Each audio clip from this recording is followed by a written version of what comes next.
ഞാനിന്നിവിടെ ഷെയർ ചെയ്യാൻ പോകുന്നത് എല്ലാ വീട്ടമ്മമാർക്കും തന്നെ നമ്മുടെ ഡെയിലി ലൈഫിൽ യൂസ്ഫുൾ ആവുന്ന കുറേ നല്ല ടിപ്സ് ആൻഡ് ട്രിക്സ് ഒക്കെ കളക്ട് ചെയ്തിട്ടാണ് കേട്ടോ. ഒത്തിരി സമയമൊക്കെ നിന്ന് കഷ്ടപ്പെട്ട് ചെയ്യുന്ന ജോലികളൊക്കെ സിമ്പിളായിട്ടുള്ള ടിപ്സൊക്കെ യൂസ് ആക്കി കഴിഞ്ഞാൽ നമുക്കത് പെട്ടെന്ന് ചെയ്ത് തീർക്കാനായിട്ട് സാധിക്കും. അങ്ങനെയുള്ള കുറേ നല്ല ടിപ്സാണ് ഇന്നത്തെ വീഡിയോയിൽ ഉൾപ്പെടുത്തിയിരിക്കുന്നത്. അപ്പോൾ ഇനി നമുക്ക് നേരെ വീഡിയോയിലോട്ട് പോവാം. ആദ്യം ഞാനിതുപോലെ പ്ലാസ്റ്റിക്കിൻ്റെ എന്തെങ്കിലുമൊക്കെ പാത്രങ്ങൾ വീട്ടിനകത്ത് യൂസ് ചെയ്യുന്ന ഇതുപോലെ വല്ല പാത്രങ്ങളാണെന്നുണ്ടെങ്കിലും അതുപോലെ നമ്മൾ ബാത്റൂമിൽ വെക്കുന്നതും നമ്മൾ യൂസ് ചെയ്യുന്ന ബക്കറ്റ്, മഗ്, അതുപോലെ ചെറിയ ഇതുപോലെ ടാങ്കൊക്കെ ഉണ്ടെന്നുണ്ടെങ്കിൽ അത് ഓട്ടയായിട്ടുണ്ടെന്നുണ്ടെങ്കിൽ നമുക്കത് പെട്ടെന്ന് അടയ്ക്കാനായിട്ടുള്ള നല്ലൊരു ടിപ്പാണ് കേട്ടോ. അപ്പോൾ അത് രണ്ട് രീതിയിൽ ഞാൻ കാണിക്കുന്നുണ്ട്. ഇതിപ്പോൾ ഇത് ചെറിയൊരു കണ്ടെയ്നറാണ്. അതിൽ നമ്മൾ വെള്ളം ഒഴിക്കുമ്പോൾ അത്യാവശ്യം വെള്ളം പുറത്തേക്ക് പോകുന്നുണ്ട് കേട്ടോ. അപ്പോൾ നമ്മൾ ചെറിയ രീതിയിൽ ചെറിയ പൊട്ട് മാത്രമേ ഉള്ളൂ കേട്ടോ. അപ്പോൾ നമുക്കത് നിങ്ങൾക്കിപ്പോൾ വീഡിയോയിൽ നോക്കിയാൽ കാണും, ചെറിയ രീതിയിൽ അങ്ങനെ വിണ്ട് നിൽക്കുന്നുണ്ട്. ഇപ്പോൾ കണ്ടില്ലേ, നമ്മളതിൽ വെള്ളം ഒഴിച്ചപ്പോൾ ചെറിയ രീതിയിൽ വെള്ളം പുറത്തേക്ക് വന്നുകൊണ്ടിരിക്കുന്നുണ്ട്. അപ്പോൾ അത് നമുക്ക് പെട്ടെന്ന് തന്നെ നമുക്ക് ഒട്ടിച്ചെടുക്കാനായിട്ടുള്ള നല്ലൊരു അടിപൊളി ടിപ്പാണ് കേട്ടോ ഞാൻ ഇവിടെ പറയാൻ പോകുന്നത്. നമുക്കതിനെ അതിലുള്ള നനവെല്ലാം തന്നെ നമ്മൾ മാറ്റി നന്നായി ഒന്ന് തുടച്ചെടുത്തിട്ടുണ്ട് കേട്ടോ. ഇനി നമുക്ക് നമ്മുടെ വീടുകളിലൊക്കെ തെർമോക്കോൾ ഉണ്ടാവും. നമ്മൾ എന്തെങ്കിലും ഒരു സാധനം ഇപ്പോൾ ഇലക്ട്രോണിക് സാധനങ്ങളൊക്കെ നമ്മൾ വാങ്ങിക്കഴിഞ്ഞാൽ നമുക്കിതുപോലെ തെർമോക്കോൾ കിട്ടാറുണ്ട്. അല്ല എന്നുണ്ടെങ്കിലും ഇപ്പോൾ മാർക്കറ്റിലെല്ലാം തന്നെ ഇതുപോലൊരു ഷീറ്റിൻ്റെ തെർമോക്കോൾ അവൈലബിൾ ആണ് കേട്ടോ. അപ്പോൾ ആ തെർമോക്കോൾ നമ്മൾ ഇതുപോലൊരു ഷീറ്റ് വാങ്ങി വെക്കുകയാണെന്നുണ്ടെങ്കിൽ നമുക്ക് ഇങ്ങനെയുള്ള ആവശ്യങ്ങൾക്കൊക്കെ നമുക്ക് ഉപയോഗിക്കാനായിട്ട് നമുക്ക് സാധിക്കും. അപ്പോൾ ഞാൻ അത് ഇതുപോലെ ചെറിയ 2 പീസ് മാത്രം നമ്മൾ കട്ട് ചെയ്തെടുക്കുന്നുണ്ട്. എന്നിട്ട് നമ്മൾ പിന്നെ അടുത്തതായിട്ട് നമുക്ക് വേണ്ടത് ഫെവിക്വിക്കാണ് കേട്ടോ. അപ്പോൾ അത് നമ്മൾ എടുത്തിട്ടുണ്ട്. പിന്നെ ഇനി നമ്മൾ ഇതിനെ ചെറിയ പീസായി കട്ട് ചെയ്തതിന് ശേഷം ആ ഒരു പൊട്ടി നിൽക്കുന്ന ആ ഒരു ഭാഗത്ത് ഇതുപോലെ ഒന്ന് പുറത്ത് വെച്ച് കൊടുക്കുക കേട്ടോ. വെച്ച് കൊടുത്തിട്ട് നമ്മൾ ഫെവിക്വിക്ക് എടുക്കുന്നുണ്ട്. ഫെവിക്വിക്ക് എടുത്തിട്ട് നമ്മൾ അതിനെ ഇതിൻ്റെ മുകളിലേക്ക് ജസ്റ്റ് ഒന്ന് ആക്കി കൊടുക്കുക. ഈ ഒരു ഫെവിക്വിക്ക് ആക്കി കൊടുക്കുന്ന സമയത്ത് തന്നെ ഈ തെർമോക്കോൾ അങ്ങനെ മെൽട്ടായി വരും കേട്ടോ. ആ മെൽട്ടായിട്ട് ആ ഒരു ഭാഗത്ത് അങ്ങനെ ശരിക്കും അതങ്ങ് പറ്റി പിടിച്ചിരിക്കും. അതായത് നമ്മൾ ഈ ഫെവിക്വിക്കൊക്കെ ഉണങ്ങുന്ന ആ ഒരു ടൈം ഉണ്ടല്ലോ, ആ ഒരു ടൈമിൽ തന്നെ ഇതവിടെ ശരിക്കും കറക്റ്റായി അങ്ങ് പറ്റി പിടിച്ചിരിക്കും. അപ്പോൾ കൂടുതലായിട്ടുണ്ടെന്നുണ്ടെങ്കിൽ നമ്മൾ ചെറുതായിട്ട് കത്തിയോ എന്തെങ്കിലും ഒരു സാധനം യൂസ് ചെയ്തിട്ട് നമ്മൾ ആ ഒരു ഭാഗം കറക്റ്റായി നിരത്തി കൊടുത്തു കഴിഞ്ഞാൽ നമുക്ക് എന്ത് പൊട്ടിയതുണ്ടെന്നുണ്ടെങ്കിൽ നമുക്ക് സെക്കൻഡ് കൊണ്ട് തന്നെ നമുക്ക് ഒട്ടിച്ചെടുക്കാനായിട്ട് സാധിക്കും. ഇത് കണ്ടില്ലേ, ഇതുപോലെ നമുക്ക് ജസ്റ്റ് ഒന്ന് ഞാൻ കത്തിയാണ് യൂസ് ചെയ്തിരിക്കുന്നത്. കണ്ടില്ലേ, നല്ലപോലെ തന്നെ ഒന്ന് മെൽട്ടായി വന്നിട്ടുണ്ട്. അപ്പോൾ അതിന് നമ്മൾ ഇതുപോലെ ഒന്ന് ജസ്റ്റ് എല്ലാവരുടെയും തേച്ച് കൊടുക്കാം.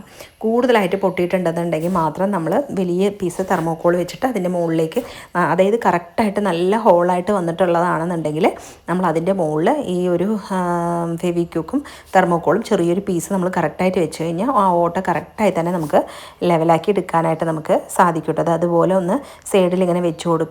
അതുപോലെ ഫെവിക്വിക്ക് ഒന്ന് ആക്കി കൊടുക്കുമ്പോഴേക്കും തന്നെ അതിങ്ങനെ മെൽട്ടായിട്ട് മെൽട്ടായി കിട്ടുന്നുണ്ട്. അപ്പോൾ ഇതുപോലെ നമുക്ക് എന്ത് പൊട്ടിയ പാത്രമാണെന്നുണ്ടെങ്കിലും നമുക്ക് ഒട്ടിച്ചെടുക്കാൻ പറ്റും കേട്ടോ. നമ്മൾ ബാത്റൂമിലൊക്കെ യൂസ് ചെയ്യുന്ന മഗ്ഗൊക്കെ ചിലപ്പോൾ പൊട്ടും, ബക്കറ്റൊക്കെ പൊട്ടിയിട്ടുണ്ടെന്നുണ്ടെങ്കിൽ പിന്നെ നമുക്കത് വെറുതെ കളയല്ലേ ചെയ്യുക. അപ്പോൾ അതിന് പകരം നമുക്ക് ഈ ഒരു രീതിയിൽ നമുക്ക് അത് റീയൂസ് ചെയ്യാനായിട്ട് നമുക്ക് സാധിക്കും കേട്ടോ. വീട്ടിൽ നമ്മൾ അതുപോലെ ടാങ്കൊക്കെ വെള്ളം നിറച്ച് വയ്ക്കുന്ന ടാങ്കൊക്കെ ഉണ്ടെന്നുണ്ടെങ്കിൽ അതും നമുക്ക് ഈ ഒരു രീതിയിലാക്കി കഴിഞ്ഞാൽ നമുക്ക് ചെറിയ ഇതൊക്കെ ആണെന്നുണ്ടെങ്കിൽ നമുക്കത് കവർ ചെയ്തെടുക്കാവുന്നതാണ് കേട്ടോ. ഇപ്പോൾ ഇത് കറക്റ്റായി തന്നെ ഇതാ ഉണങ്ങി വന്നിട്ടുണ്ട്. കുറച്ച് സമയം ഒന്ന് സെറ്റായി കഴിഞ്ഞാൽ ഒരു 2-3 സെക്കൻഡ് കൊണ്ട് തന്നെ നമുക്കതിനെ ആ പൊട്ടിയ ആ ഭാഗം നമുക്ക് ലെവൽ ചെയ്തെടുക്കാനായിട്ട് നമുക്ക് സാധിക്കും. ഇനി നമ്മളതിലേക്ക് വെള്ളമൊഴിച്ച് നോക്കാം കേട്ടോ. ഒരല്പം പോലും തന്നെ പുറത്തേക്ക് വെള്ളം വരുന്നില്ല. കണ്ടില്ലേ, നേരത്തെ വന്നിട്ടുണ്ടായിരുന്നത് പോലെ ഒന്നും വെള്ളം വരുന്നില്ല കേട്ടോ. അപ്പോൾ ഇതുപോലെ നമുക്ക് പൊട്ടിയ പാത്രങ്ങളൊക്കെ ഉണ്ടെന്നുണ്ടെങ്കിൽ നമുക്കത് രണ്ടാമത് ഉപയോഗിക്കാവുന്നതാണ് കേട്ടോ. ഒട്ടിച്ചെടുക്കാൻ പറ്റും. വേറൊരു രീതിയും കൂടെ ഞാൻ കാണിക്കുന്നുണ്ട് കേട്ടോ. അപ്പോൾ നമ്മൾ തെർമോക്കോളും ചില വീടുകളിൽ ചിലപ്പോൾ തെർമോക്കോളും ഉണ്ടാവില്ല, ചിലപ്പോൾ ഫെവിക്വിക്കൊന്നും ഉണ്ടാവില്ല. പെട്ടെന്ന് നമുക്ക് ചെയ്യാവുന്നതാണെന്നുണ്ടെങ്കിൽ ഇതൊക്കെ നമുക്ക് വാങ്ങിക്കേണ്ടി വരില്ലേ. അതിന് പകരമായിട്ട് നമുക്ക് എന്ത് ചെയ്യാമെന്ന് വെച്ചാൽ നമ്മുടെ വീട്ടിലൊക്കെ ടൂത്ത് ബ്രഷൊക്കെ ഉണ്ടാവുമല്ലോ, വേസ്റ്റ് ആയിട്ടുള്ള യൂസ് ചെയ്തിട്ട് നമ്മൾ കളയാൻ വെച്ചിരിക്കുന്ന ടൂത്ത് ബ്രഷ് ഉണ്ടല്ലോ, അത് നമ്മളിതുപോലെ അടുപ്പിൽ വെച്ചൊന്ന് നന്നായി ഒന്ന് ചൂടാക്കി കൊടുക്കുക കേട്ടോ. കുറച്ച് സമയം കഴിയുമ്പോഴേക്കും തന്നെ നന്നായി അത് ഉരുകി കത്താൻ തുടങ്ങും. ആ ടൈം വരെ നമ്മളതിനൊന്ന് ചൂടാക്കി കത്തിച്ചെടുക്കുക കേട്ടോ.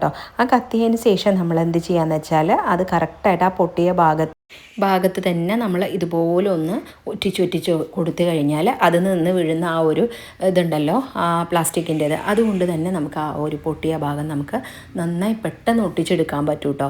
അപ്പോൾ ഇതൊക്കെ കുട്ടികളുള്ള സ്ഥലത്തൊക്കെ ആണെന്നുണ്ടെങ്കിലും നമ്മളത് സൂക്ഷിച്ച് ചെയ്തില്ലെങ്കിൽ കൈ പൊള്ളാനും ഒക്കെ സാധ്യതയുണ്ട്. അപ്പോൾ ഇങ്ങനെ ചെയ്യുന്നതും ഇതിനേക്കാൾ കുറച്ചും കൂടി നമുക്ക് എളുപ്പത്തിൽ ചെയ്യാൻ പറ്റുന്നതാണ് ആ തെർമോക്കോൾ വെച്ചിട്ട് നമുക്ക് ഒട്ടിച്ചെടുക്കുന്നത് കേട്ടോ. അപ്പോൾ നമ്മൾ ഇതുപോലെ നമ്മൾ ബാത്റൂമിനകത്തുള്ള ബക്കറ്റോ മഗ്ഗോ അങ്ങനെയുള്ളതൊക്കെ നമ്മൾ പൊട്ടിയിട്ടുണ്ടെന്നുണ്ടെങ്കിൽ നമ്മൾ ഈ ഒരു രീതിയിൽ നമ്മളാക്കിയിട്ട് നമുക്ക് അതിനൊന്ന് ഒട്ടിച്ചെടുക്കാവുന്നതാണ് കേട്ടോ. അപ്പോൾ നിങ്ങൾ ഇതുപോലൊന്ന് ട്രൈ ചെയ്ത് നോക്കുക ഈ 2 രീതി കേട്ടോ. ഇനിയിപ്പോൾ അടുത്തതായിട്ട് നമ്മുടെ വീടുകളിലേക്ക് നമ്മൾ എന്നും സന്ധ്യാസമയത്ത് ചന്ദനത്തിരിയൊക്കെ കത്തിക്കാറുണ്ട്. ചന്ദനത്തിരി കത്തിക്കുമ്പോൾ ഓൾറെഡി ചന്ദനത്തിരിക്ക് നല്ലൊരു സ്മെല്ലായിരിക്കും. പക്ഷെ ഒന്നുകൂടെ നമുക്ക് നമ്മുടെ ഫേവറേറ്റ് ആയിട്ടുള്ള നമ്മുടെ വല്ല പെർഫ്യൂം ഉണ്ടെന്നുണ്ടെങ്കിൽ ആ ഒരു സ്മെല്ല് തന്നെ നമുക്ക് വരണം എന്നുണ്ടെങ്കിൽ നമ്മളിതുപോലൊന്ന് സ്പ്രേ ഉണ്ടല്ലോ അതൊന്ന് ജസ്റ്റ് സ്പ്രേ ചെയ്ത് കൊടുക്കുക കേട്ടോ. സ്പ്രേ ചെയ്ത് കൊടുത്തതിന് ശേഷം നമ്മൾ ഈ ഒരു ചന്ദനത്തിരി കത്തിച്ച് വെക്കുകയാണെന്നുണ്ടെങ്കിൽ ഒന്നുകൂടെ നല്ലൊരു മണം, നമ്മൾ എപ്പോഴും നമുക്ക് ഇഷ്ടപ്പെടുന്ന പെർഫ്യൂമിൻ്റെ ആ ഒരു സ്മെല്ലിൽ തന്നെ നമുക്ക് ചന്ദനത്തിരി കത്തിച്ചെടുക്കാവുന്നതാണ് കേട്ടോ. ഉള്ളിൽ കത്തിക്കുന്നതെന്ന് വെച്ചാൽ കുറച്ചും കൂടെ നല്ലൊരു സ്മെല്ല് നമുക്ക് കിട്ടും. അപ്പോൾ ഇതും നിങ്ങളൊന്ന് ട്രൈ ചെയ്ത് നോക്കുക.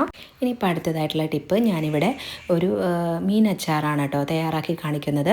ഇത് ഓലക്കൊടി എന്ന് പറയുന്നൊരു മീനാണ്. ശരിക്കും ബീഫിൻ്റെ അതുപോലെ തന്നെ അധികം മുള്ളൊന്നും ഉണ്ടാവില്ല കേട്ടോ. അത് നല്ലോണം കഴുകി അതിൽ ഉപ്പും മുളകും മഞ്ഞൾപ്പൊടിയും തിരുമ്പി നമ്മൾ ചെറിയ പീസായിട്ട് തന്നെ കട്ട് ചെയ്തെടുക്കുക കേട്ടോ.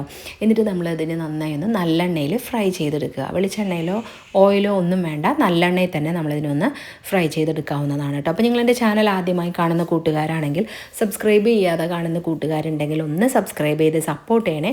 അതേപോലെ തന്നെ അതിൻ്റെ തൊട്ടടുത്ത് കാണുന്ന ബെല്ലൈക്കണിലുള്ള ബട്ടൺ കൂടി എനേബിൾ ചെയ്താൽ മാത്രമേ ഞാനിടുന്ന വീഡിയോസിൻ്റെ നോട്ടിഫിക്കേഷനൊക്കെ നിങ്ങൾക്ക് കൃത്യമായിട്ട് കിട്ടുകയുള്ളൂ കേട്ടോ.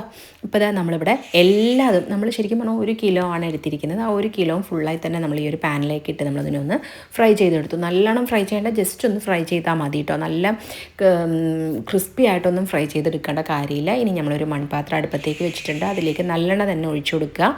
നല്ലെണ്ണ ഒഴിച്ചു കൊടുത്ത് നന്നായി ചൂടായതിന് ശേഷം പിന്നെ നമ്മൾ അതിലേക്ക് കുറച്ച് ഉലുവ ഇട്ട് കൊടുക്കുന്നുണ്ട് കേട്ടോ. ഉലുവ ഇട്ട് കൊടുത്ത് അത് നന്നായി ഒന്ന് പൊട്ടി വരുന്ന സമയത്ത് ഒരു 8-10 വെളുത്തുള്ളിയും അതുപോലെ തന്നെ ഒരു വലിയൊരു പീസ് ഇഞ്ചിയും ഒരു 4 പച്ചമുളകും ഇതുപോലെ സെയിം ആയിട്ട് നീളത്തിൽ തന്നെ അരിഞ്ഞത് നമ്മളിത് ഇതിലേക്ക് ചേർത്ത് കൊടുക്കുന്നുണ്ട്. ചേർത്ത് കൊടുത്തിട്ട് നമ്മളിതിനെ നന്നായി ഒന്ന് വഴറ്റിയെടുക്കാം. പിന്നെ കുറച്ച് കറിവേപ്പിലയും കൂടെ ഇട്ട് കൊടുക്കണം കേട്ടോ. എന്നിട്ട് ഇത് നന്നായി ഒന്ന് വഴറ്റിയെടുക്കാം. നമുക്കിത് പെട്ടെന്ന് തന്നെ തയ്യാറാക്കി എടുക്കാനും പറ്റും ഈ അച്ചാർ. നമ്മളത് അച്ചാറായിട്ട് കഴിക്കണമെന്നില്ല. ഒരു കറി എന്ന് വെച്ചാൽ ഒരു കൂട്ടാനായിട്ട് നമുക്കത് കഴിക്കാൻ പറ്റും കേട്ടോ. നമ്മൾ മീനൊക്കെ ഫ്രൈ ചെയ്തിട്ട് നമ്മൾ കഴിക്കില്ലേ, ആ ഒരു രീതിയിൽ തന്നെ നമുക്കിത് കഴിക്കുകയും ചെയ്യാം.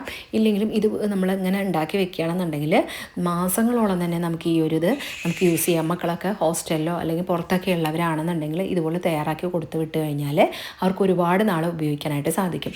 പുറത്ത് വെച്ചാലും കേടുവരില്ല. നിങ്ങൾക്ക് വേണമെന്നുണ്ടെങ്കിൽ ഫ്രിഡ്ജിനകത്തും സൂക്ഷിക്കാം. ഇനി നമ്മളിതിലേക്ക് ഒരു 1/4 ടീസ്പൂൺ അളവിൽ മഞ്ഞൾപ്പൊടിയും അതുപോലെ തന്നെ 1 സ്പൂണ് മല്ലിപ്പൊടിയും 1 സ്പൂണ് മുളക് പൊടിയും പിന്നെ കുറച്ച് ഒരു 1/4 ടീസ്പൂണോളം തന്നെ നമ്മൾ കുരുമുളക് പൊടിയും ആവശ്യത്തിനുള്ള ഉപ്പും ചേർക്കുന്നുണ്ട്. ഇതിൽ മെയിനായിട്ട് ചേർക്കുന്നത് ഇതെല്ലാം വളരെ കുറച്ച് ചേർത്താൽ മതി കേട്ടോ ഈ ഒരു മസാലയൊക്കെ. പിന്നെ നമ്മൾ കൂടുതലായിട്ട് ചേർക്കുന്നത് ഒരു 3 ടേബിൾ സ്പൂണോളം നമ്മൾ ഫിഷ് മസാല, ഫിഷ് ഫ്രൈ മസാലയല്ല കേട്ടോ, ഫിഷ് മസാലയായിട്ട് നമ്മൾ കറി വെക്കാനൊക്കെ യൂസ് ചെയ്യുന്ന ഫിഷ് മസാല ഉണ്ടല്ലോ, അത് നമ്മളിത് 3 സ്പൂണോളം ചേർത്ത് കൊടുക്കുന്നുണ്ട്. ചേർത്ത് കൊടുത്തിട്ട് ഇത് നന്നായി തന്നെ ഒന്ന് വഴറ്റിയെടുക്കാം. ഇതിൻ്റെ പച്ചമണം പോകുന്നത് വരെ ഒന്ന് നന്നായി ഒന്ന് വഴറ്റിയെടുക്കാം കേട്ടോ. നമ്മളിതിലേക്ക് ഒരല്പം പോലും തന്നെ വെള്ളമോ അങ്ങനെ ഒന്നും തന്നെ ചേർക്കുന്നില്ല.